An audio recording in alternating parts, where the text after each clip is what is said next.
Well, microplastics have officially taken over the internet. Everybody's talking about them. And so I thought, what better to do than go straight to a source? So Donna is joining me from a completely different time zone. Hi, Donna. Thanks for coming on. Hi everyone, excited to be here and talk about microplastic, my favorite topic. Yeah. So you are a microplastics researcher and you're a startup founder. So I want to hear your whole backstory and how you even got into this line of work. Yeah, of course. I will start with my backstory background.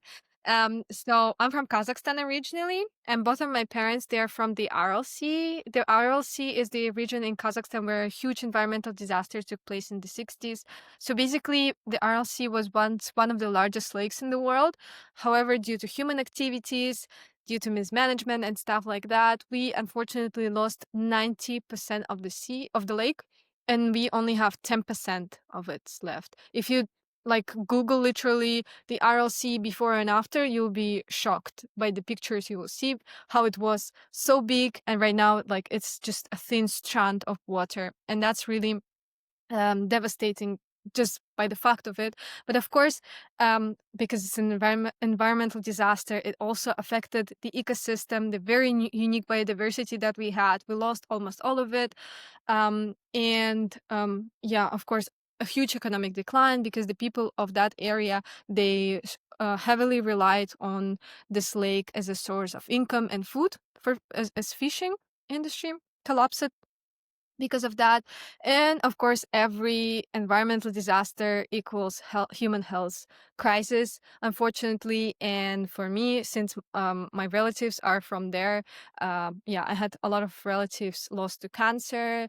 Some of them has had asthma, allergies, and all of those, sad things just because of this environmental disaster that had. And this was one of the main and first reasons for me to become interested in environmental science and sustainability. That's why I started doing my bachelor's in civil environmental engineering. That was the closest thing to environmental science that I had in my university as my option, unfortunately.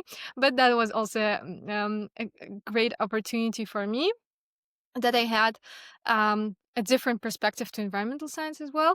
And I had a great environmental chemistry professor who I joined to do some more research. We honestly did really different topics. So we did air pollution, water pollution, environmental risk assessment, and yeah, we did different stuff. But after I graduated, my professor was like, okay, maybe you need to have one of your own topics. So you would work on that and lead on that topic. And what if you try microplastics? And honestly, I was not interested at all. I was like, okay, but I had the reason to be not interested because we don't cover the topic of microplastics or plastics in environmental fields, Oh, which yeah. you would expect to do that, but we don't because it's a very new topic. It's still not in the education system. And that's why I was also like, yeah, probably it's not as big as climate change. But I was like, okay, I'm gonna give it a shot. I will just read some papers. Let's see like what is happening in that science area. And honestly, I started reading papers and I was so shocked with everything because microplastics are literally everywhere. And wherever scientists are looking for them, they find them like in very distant lands, in all of our food, water, air, everything, in clouds. And that was even before, it was 3 years ago. So it was even before like some of the papers about, microplastics in human body. And that was already shocking for me. Another thing was the lack of regulations. There are almost no regulations on microplastics. And since I was working specifically on the topic of microplastics discharging from wastewater treatment plants, I realized that there are literally no regulations on microplastic discharge anywhere in the world. So any country can discharge as many microplastics as they want, and that will not be fined, regulated, or monitored. So I was Wow. very interested in this topic. That's why I was like, okay, I want to work more and more. So I worked in research in Kazakhstan. We published the paper. I worked a bit in Spain on microplastic research and here in Germany as well. And yeah, I started because I also understand that science is great, research is great, but I also want to talk about this topic more so people No, because, you know, literally everyone is affected by microplastic. There's not a single person who will not be affected, even if you don't use any plastic at all.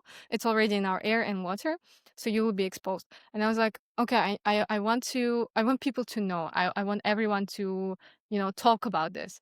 So I started creating videos, educational videos on Instagram, and I saw a huge interest from people. People were very curious. They were asking questions, and that's why maybe I also had a very big growth on social media. So I had 0 followers last year, and I have over 100,000 like right now. And this was very crazy for me. And yeah, I think I was doing a long introduction, but yeah, that's basically it. No, this is a great introduction to who you are. And first of all, I want to recognize that you took something that was happening in not only your community, but your life. You were personally affected by something that was happening, and you said, how can I make this better? And that's what you're doing, which is really cool. I think it's awesome when people find a way to not only be able to wish they could help their community, but actually go about doing something to hopefully make it better, not just for theirs, but for everybody. So I love that part of your story. And I also think it's cool if you're able to speak to it. Like, personally, what was that experience like when you had family members and stuff, and there was this economic disaster happening and you couldn't really do anything about it? I mean, it all happened way before I was born. I was in the 60s. I was born in late 90s. Uh, so I don't really know what was happening during that time, but I have my grandfather who did a lot of work in order to restore some of the parts of RLC, or at least maintain what is left right now. Because if it wasn't for his efforts, we would like everything would disappear. But he at least could save some part of it that we have right now.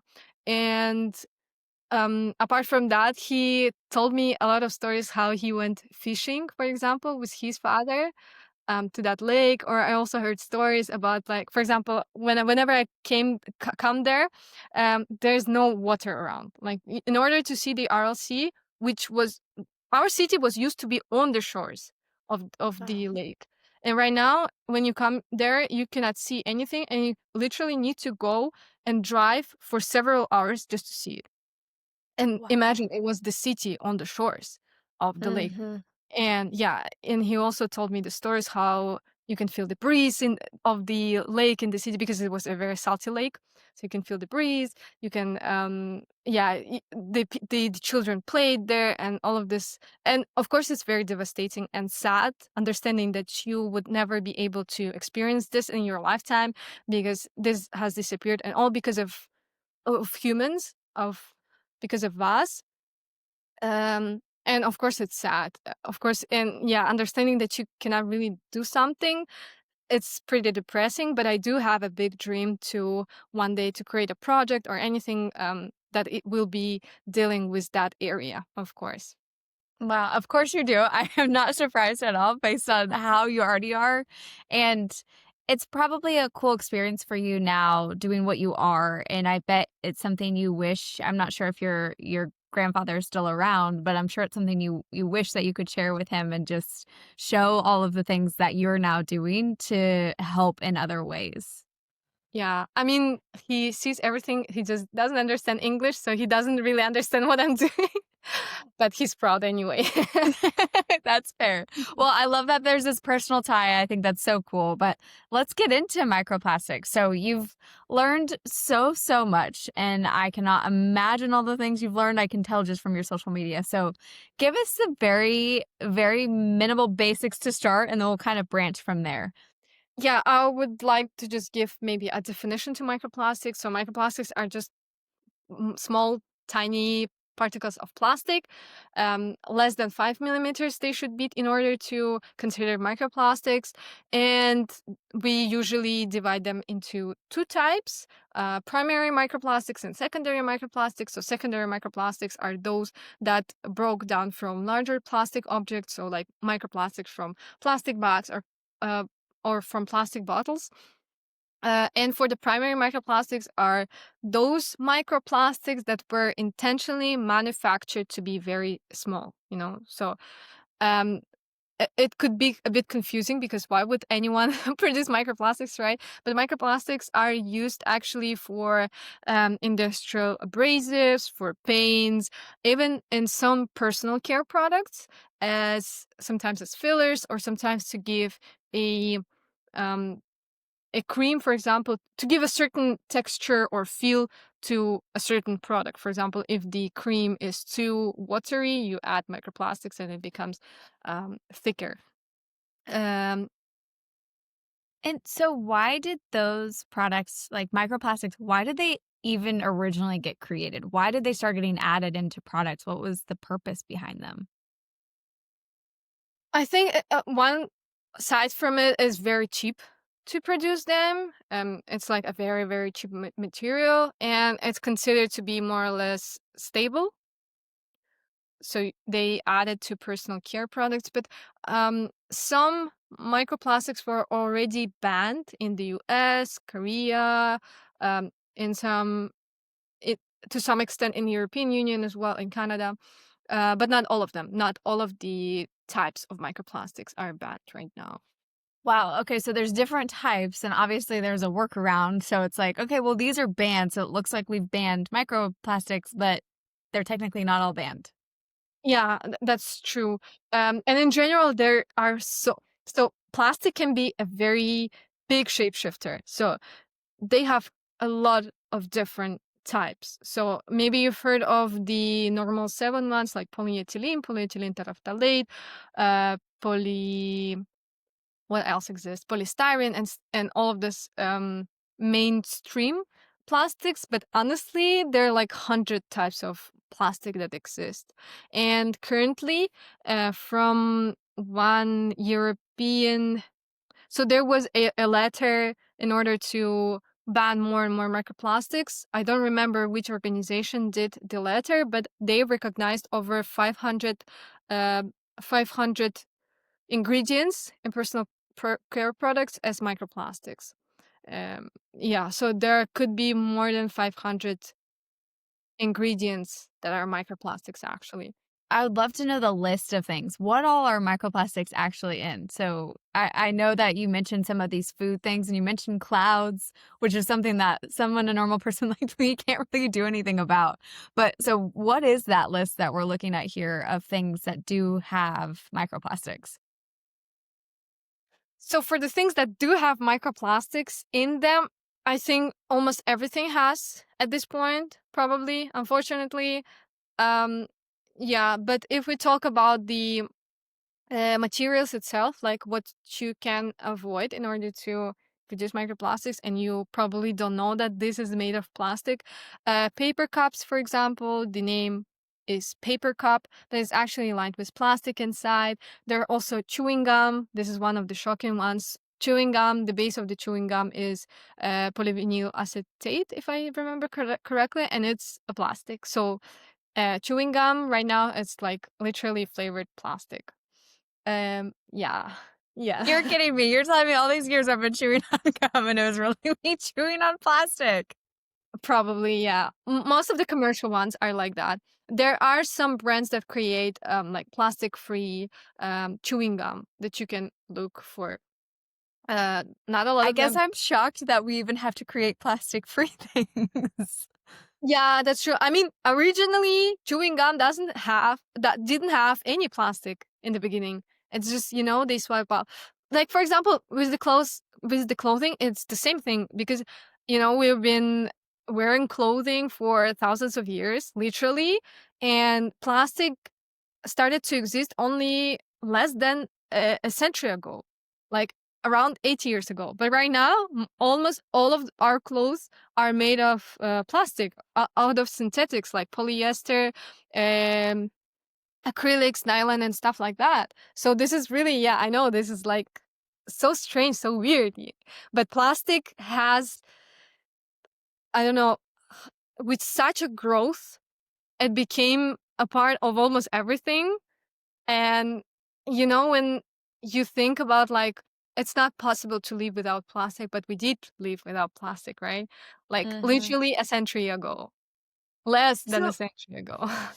I'm assuming too, like, did people like, they discovered that plastics could be you had mentioned that it can be very valuable in the sense that it can be manipulated into anything. Mhm. So do you feel like it was being used by different people just to like, as a kind of a cheaper product? Are plastic even cheaper? I guess I don't know. Yeah, plastic in general, it's a very, very affordable, cheap material to use. Um, so just to give some good reputation to plastic, plastic was one of the reasons why our medicine and science skyrocketed, because science became and medicine, as industries, as fields, became very accessible to everyone. Because, for example, if you think about medicine industry, like uh, again a century ago, right? You would use the same syringe, for example, because you cannot always, buy a syringe made out of glass, and you cannot at the same time properly clean it and disinfect it. So right now we have syringes that are made of plastic and single use, which is really great for us because then we will not transfer diseases. Or for example, for science as well, we use a lot of single use plastic, honestly, in science. So like think about gloves, the masks, and all of the pipettes. Everything that we use is like almost everything that we use is made out of plastic, or even like worse, single use plastic, which is of course bad for the environment, but good for the science because, everything is clean and not affected by anything but any other chemicals. So when something is that's what's really hard about this, right? Is because you have something that's obviously helping us in the science world, it's helping us in advancements in medicine and being able to not transmit diseases. But then it's bad for the environment. So how do you, as somebody who's researching this, try to figure out, okay, well, how can we do both? Or can we do both? What's the, I guess, middle ground to meet on when these type of topics come up? I think one of the first thing that we need to deal with is overconsumption. So I think the way we consume everything might be one of the part of the problems and might be a solution for us, because overconsumption is really a big problem. Um, we have too much clothing, like compared to what we used to have. For example, we use a lot of single-use plastic that is not necessary in most of the cases. Like, for example, again, with paper cups, right? You can have a reusable cup. There's nothing wrong with that, right? Or for the plastic bags, we don't really need them, right? Because somehow we managed to do that, to do groceries without them. And right now, for example, I live in Germany, and I never have plastic bags. I'm always with my tote bag, and it's not such a big difference. So I would say the one of the roots of the problem is definitely overconsumption.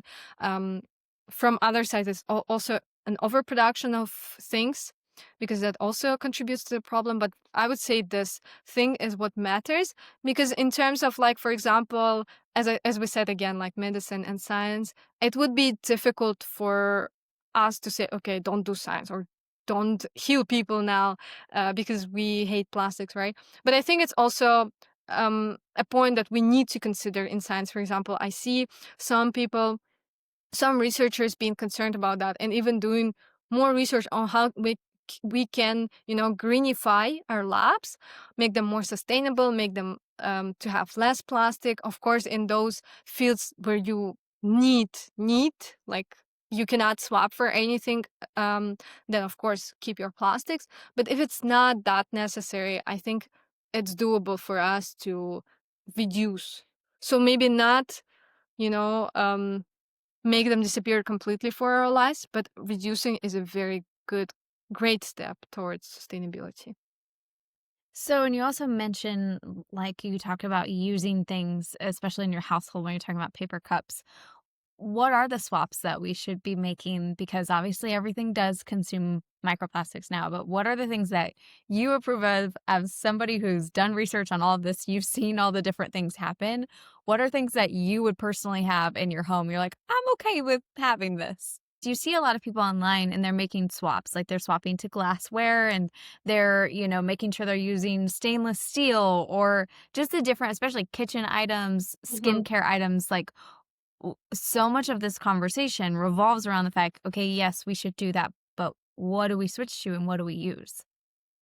Yeah, I would agree with the kitchen point, because I would say that's like the biggest point of exposure to microplastics.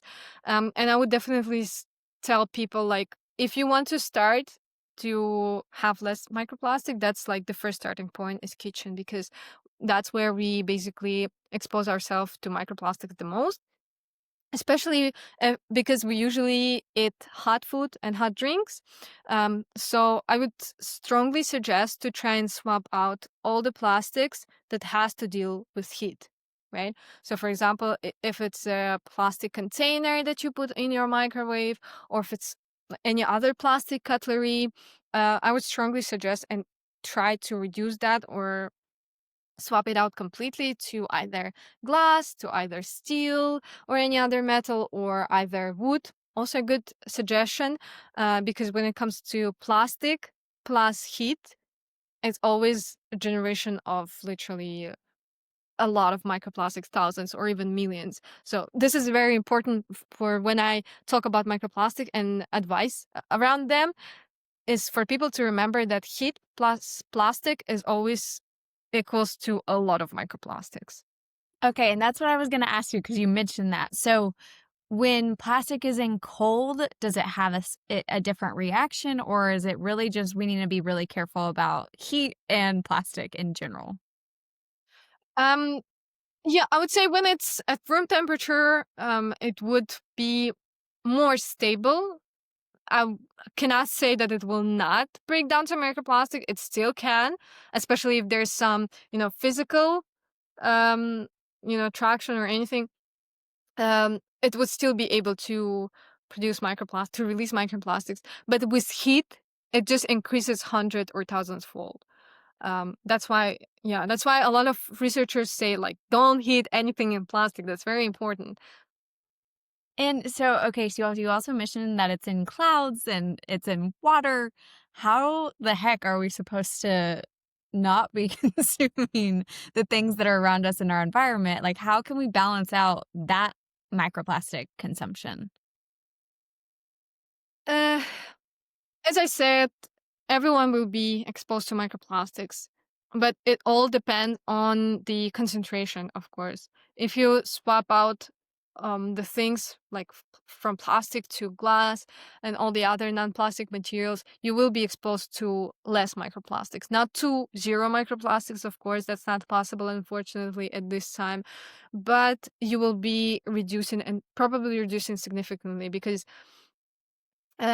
yes, it's in the air and in the water, but the amount you are exposed to from like water and air will be always be less than, for example, from your food that you made in plastic and you eat it every day. In terms of what you can do, of course, there's not much you can do, especially concerned with clouds, for example. But if it's microplastics in the air, because right now there's some research going on that, yeah, microplastic is in your houses and in your cars. Um, and of course, the indoor concentration of microplastics is way, way, way higher than, for example, outdoors.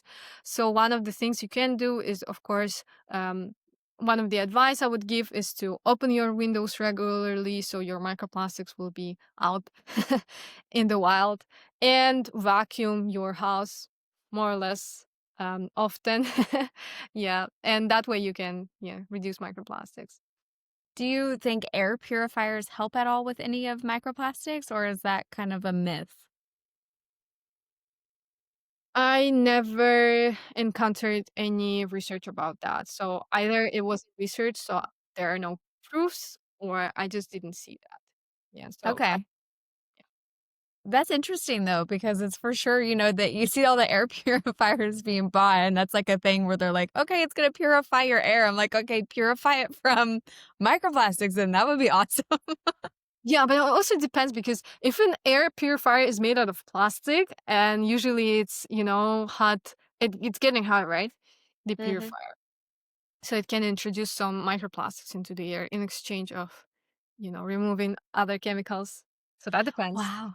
Yeah, so it's really paying attention. Now, so you said like reducing that. Is there also being this environmental side of things just to ease anybody's minds who are also like me and I'm just really kind of blissfully unaware of the environmental side of this. So, with microplastics, how are they getting into our water and how are they getting into the air that we're breathing? Like, what is that process like? Just take me all the way back to school because we definitely did not learn about this in school. Yeah, so basically, how there are primary microplastics, as I said, there are not as many of them as secondary microplastics, of course, but primary microplastics, they are either introduced into our environment during the production. So if some of them, yeah, just for example, if something is produced and some of the microplastics they can be introduced into the air by accident, for example. When it comes to secondary microplastics, is you've probably seen a lot of plastic waste like just laying all over the world, in the beaches and in the water and everywhere. And of course, with time, it will release microplastic with any physical damage, any physical contact with anything. It will also release microplastics, and sun heat also will make, yeah, larger plastic objects to release microplastic, and it's releasing into our water, air, and soil. Depends on where the plastic is. And since plastic is not really, biodegradable, so as we know, it can stay around for like hundreds of years. So, for example, there's one microplastics, it goes into the water and it can stay in our water and, travel all around the world for like many, many years.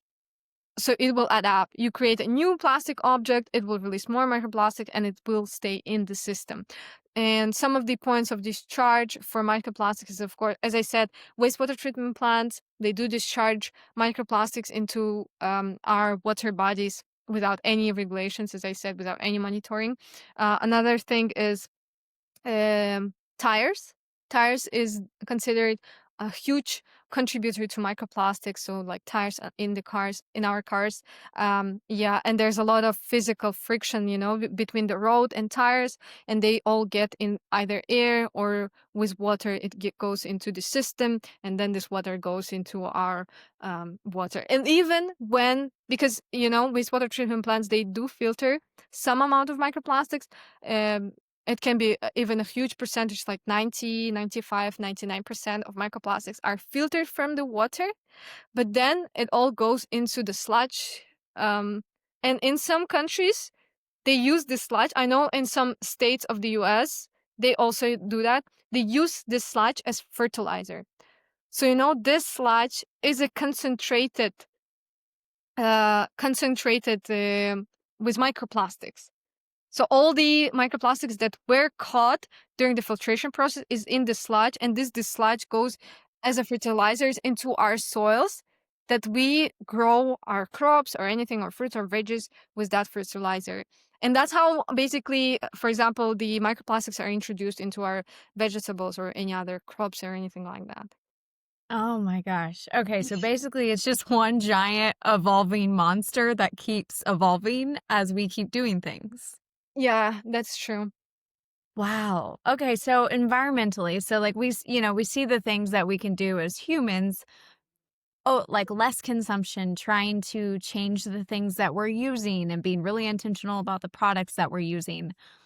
What can we do environmentally to help reduce our imprint when it comes to microplastics? Because obviously we all have a role in this. What can each of us be doing, maybe even just a little bit to make that imprint hopefully a little bit less as the years go on?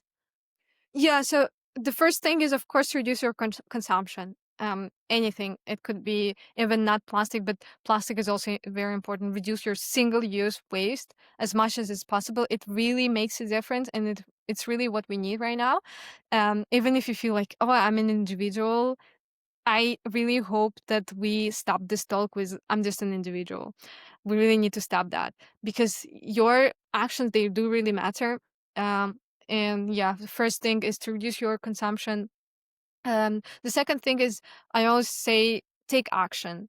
Like at least learn more about the problem, and also try and talk about this problem with other people. Try to talk about it with your friends, with your family, because as long as you talk about this, as long as you talk and keep it, as keep the conversation going about the microplastics or any other problem that you're concerned with, there will be some action as well. So the governments will, okay, like, know that people are talking about that, and we should try and do something. But of course, we need to even go more if possible, like sign petitions, yeah, demand changes from the government, yeah, vote for those people who have environment in their minds. This is very important because our part of it is very important, but the part of our governments and regulations is as important. And we need those regulation as soon as possible, because right now, as I say, like, there are no regulations. We can discharge like trillions microplastics literally, and that's how it is right now. Like, for example, in Astana in Kazakhstan, where I did my research, we found out that there is like 1 billion microplastics per day is discharged directly into the water. And I feel like it's more or less the same, if not even more, in other countries. um, so yeah, of course, try and do your individual action, try to speak about that, and take some action. And I know you can't predict. I'm, like, in shock right now by this I'm just gonna call it a little monster because that's the only thing that's gonna make it make sense in my brain. But, of course, you can't predict what's going to come. But if we continue this trajectory and we continue with where we're at with consumption, with how much microplastic is in everything, I mean, what are we looking at in the grand scale of things when we look 5, 10 years down the road when it comes to this particular topic? As you said, it's difficult to say honestly because, again, the microplastic research is still very, very new. We I think we did have only 7 articles about microplastics before 2014, and yeah, all the other articles are only coming up right now. Um, And how long has microplastics even been studied? Put it into those terms for me, because I know you said you've been studying it for a little bit, but in general, the topic, when did it even kind of become a thing that people could start studying? mhm. So the term microplastic was first coined in 2004. So Okay, it's so we're quite still new. in, like, the first few decades of this. Yeah, yeah, yeah. Okay. That's how it is. Um, yeah, microplastics is still in its infancy as a research field, and yeah, it's difficult to say for me, and I don't want to be super depressing about the topic because I try to make people like empowered, like you still can do something. But one of the interesting things I can mention, for example, there is some new research suggesting that microplastics are affecting photosynthesis of plants and plants growth in general. So, for example, they're reducing the rate of photosynthesis. And no photosynthesis means practically no yield.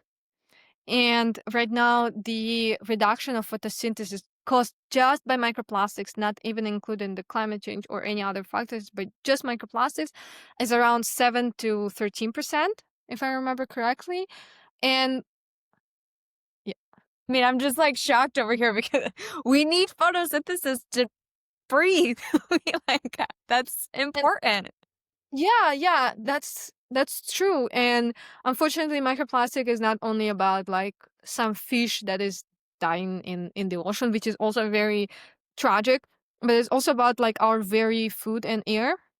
And right now, they're saying that it could be a threat to our food security because we could probably lose. I don't remember all the figures right now, but I think it was 130 metric tons of food per year could be lost just because of microplastics in terms of crop production. And that's a huge number. And that's what they estimate that we are losing right now already, just because of microplastics. But from the bright side, and if we continue doing that, of course this number is gonna only grow bigger and bigger. And we already in like shaky situation when it comes to food security, right? And Yeah, well, and I don't wanna make you talk about depressing things, but I also know that sometimes when we can really see a bigger picture and we can be like, "Okay, give me what's actually happening." Some people can feel more empowered that way to say, "Okay, what I am as one single person does matter, and I will change that footprint because it in the bigger picture it is going to matter one day." So, hopefully at least the hard conversations and the negativity around that idea of this can bring some positivity is the hope. yeah, but there's also a positive side on that research because they estimated that we like need to reduce only 13% of our plastic waste in order to, negate the effect of microplastics. And I think 13% is quite doable. And if you think about it, maybe you can even try do that in your life. Just try reducing your plastic use by 13%. I think it wouldn't be a very big change that you do, but in the grand scheme of things, it could mean something, and it's a great start. Well, and very much so. If one person does it, like say I do it, and then I tell all my friends, like, hey, just, maybe scale it back just a half a bit. And you get a group of us, and then it just keeps spiraling from there. It's a very grassroots idea of it, but that's how this works. And that's how we start to come together as a community to make a change. So, to your point, yeah, 13% seems like a lot in that big picture, but it really isn't if one person starts to do it and we kinda create that domino effect. The monster can be reversed, but we Exactly. must help it. Exactly. I agree with you. And I think people always underestimate themselves. Because, for example, when I became a microplastic researcher, all my friends were started to get, more cautious when they talk about plastic, and they're like, okay, for example, if we go somewhere, they try to use less plastic just because of me. I'm not even saying anything to them, but they're like, I'm not gonna take this plastic back. I know you're gonna judge me, and yeah, I'm never judging any of them, but they still do feel like this obligation to not use, and this is already an impact. So this is great. Well, and that's how it works, right? Even if you're just scaring them a little bit to not use it, like, you don't even have to say anything, it's just, like, a little bit of a fear, then sometimes we need that push just to make sure that we're heading in the right direction. So, not only is it better for your body to be, not utilizing a lot of these plastics, but it's also better for the environment. So, to me, that's a win-win. And you can go to, here, I'm not sure what they're called, where you're at right now, but we have like dollar stores and they have plastic or not plastic, they have glassware that you can easily buy and make it a quick swap in your home so you're no longer using plastic. And that's, a big fix. But so on that same topic though, so say people start making that swap and doing things, how do we recycle these things and how do we get rid of them without adding more to the problem? That's a very good question. Um, yeah, a very good question when it comes to all the plastic that we already have, like what to do with those. And it all depends on your creativity. I would say if there are some people that you can recycle them. But if you can then reuse them, it's even better, especially when it's something that is um, not not. So, for example, you probably swap out things from the kitchen because that's the thing you start with, and you try and use those things that you swapped in the areas that are not considered not related to your food, to kitchen. I don't know if I'm explaining it in a understandable way. Yeah, no, I get what you mean. Like you start to use it, like use those cups maybe that are plastic for to hold pencils or they Yeah. hold your makeup brushes or something that's not being used that you're technically putting into your body. Yeah, that's right. And for example, I had a plastic cup. It was a very long plastic cup. I started to use this as a vase for my flowers, for example. I know that there are some people who are using their old cutting boards to put it under the pots. Um, for example, all the old plastic clothing that you had, you can try and do something out of them, like make a little project, or for example, donate it to animal shelters, for example, or anything. I think it all depends on your creativity, but I would try and encourage people to try to reuse those things, because okay, this plastic already exists in the system. Like, it will not create microplastics just because you get rid of it. So maybe try to reuse it in some way that is possible. Just try to remove it from your food, from your mouth, you know. Yes. Well, and that I was like starting to think of that. I was like, oh no, well, I don't want to encourage everybody to just then throw everything away because that's also part of the problem. So it's such a delicate balance, but I think it's one if we're really intentional about that, we can make a difference and we can start to change, even if it's a small thing. It can start with cups and then it can go to pans, and you can always just maneuver and find ways to do things. I know me personally, I've been getting really creative with trying to swap things out and find ways to donate them in different directions. I have donated a lot of stuff to animal shelters that I never knew they would need, pillows being one of them, because I was like, I need different, healthier pillows. I was like, but I don't want to throw these away. So, animal shelters. So, there are ways to do it, but I just wanted to make sure we gave them all the educational resources to do so. Mhm. Yeah, that's great. Yeah, and I love to end my podcast on it's either a piece of advice or motivation or inspiration or maybe something we didn't even address yet and you feel like really empowered, you want to talk about it. I kind of give the floor over to you. So anything that comes to mind for you, this is totally yours. Floor is yours. Yeah, I would like to end it on like an empowering note. There is um I have met a man who is working on, finding a solution to microplastic problem, and I really like what he said to me. He told me like we are at the very historical point in our lifetimes, in the history in general, where we, catch the problem way before that, spiraled, and it's now no longer solvable. Like, for example, with climate change, we realized that is climate change exists in general, um way after, not, I wouldn't say too late, but quite late, right? Because right now there's a lot of difficulties, a lot of challenges in order to tackle that. But with microplastics, right now, it's the point where we learned about the problem, when it's still only now started to affect the environment and our health, right?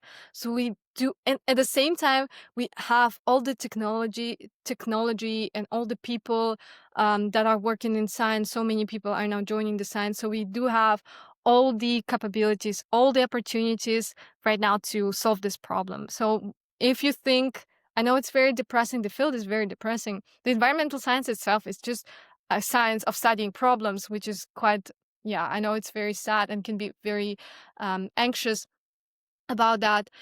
But with microplastics, I really do have a lot of hope. And I really agree with that guy that we do have all the technological advancement and a lot of amazing people working in order to solve that problem. And definitely, if we keep talking about that, if we do our part, if we take action, we're definitely going to solve it together.